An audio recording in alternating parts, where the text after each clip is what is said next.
I saw this photo online and instantly knew I wanted to recreate it using a phone. Phones have come a long way, and I knew that the minimum requirement for capturing this photo would be a device that could control its shutter speed. You cannot control shutter speed in the iPhone's native camera app, but there are apps you can get to do this. In this video, I used the Oppo Reno Pro as I knew it could control its shutter speed natively, but this is not sponsored.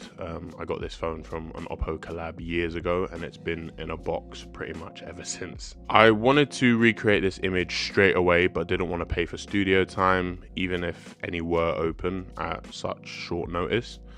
I then had the bright idea of using a stranger in the video instead. As long as it's outside where it's dark, I'll be fine.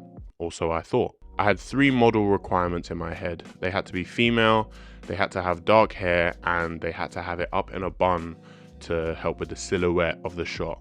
I knew this wouldn't work with some bald guy. So I set some time aside, and after an hour and a half of waiting for the perfect subject, nothing happened.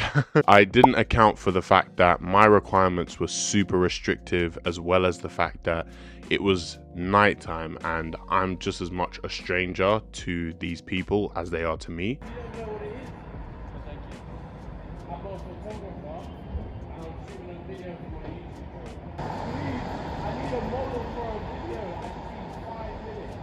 As well as the cold weather and other people watching and so on. So maybe 2 people met my requirements in a whole 2-hour time period of being quite close to the city centre of Liverpool. On my walk home, I also realised that any shutter speed that allowed my red light to be visible in the shot would also highlight the street lights in the background of my shot and let loads of ambient light in. So literally, even if I found someone, the shot would have been pointless anyway. Like, it needed to be dark all around except for the subject. I now knew that my location needed to be pretty much pitch black, or at least have no visible background lights nearby. And I also needed an ND filter. Like, how did I forget that? The thought of stopping a stranger and asking them to follow me to a pitch black location was basically laughable, so I realized I also needed to get an actual model to agree to this beforehand. I sent a few DMs, and then here's Dom. We've been meaning to shoot for a while, so this was perfect. I set up the tripod and got started, and this literally took like 20 plus attempts in the cold.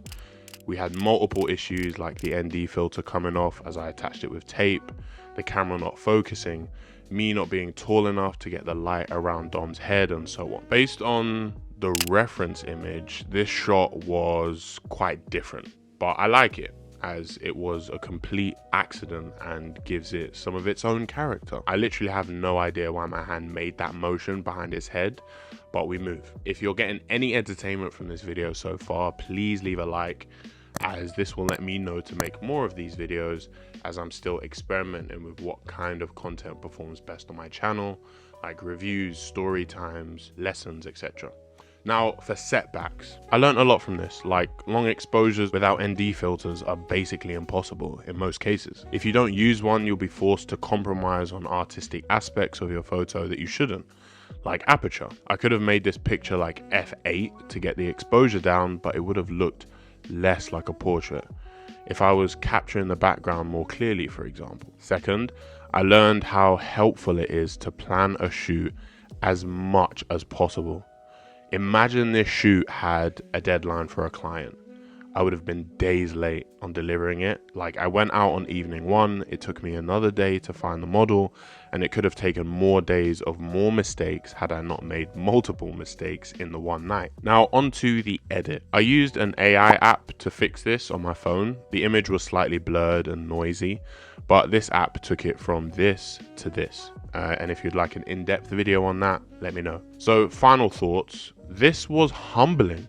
I've always been quite anti-mobile photography, especially in comparison to pro cameras, but this impressed me. I'll never be on board with AI fake blurry backgrounds like the iPhone's portrait and cinematic mode, like ever. Like, I won't ever, but phones like the Sony Xperia 1 Mark IV or the new Mark V or even the Pro I are doing really well to show the real aperture capabilities of mobile phones, like real blurry backgrounds, not AI ones. So I'm really excited to see what's coming. If you enjoyed this video, please leave one like. It will cost you nothing to support the channel.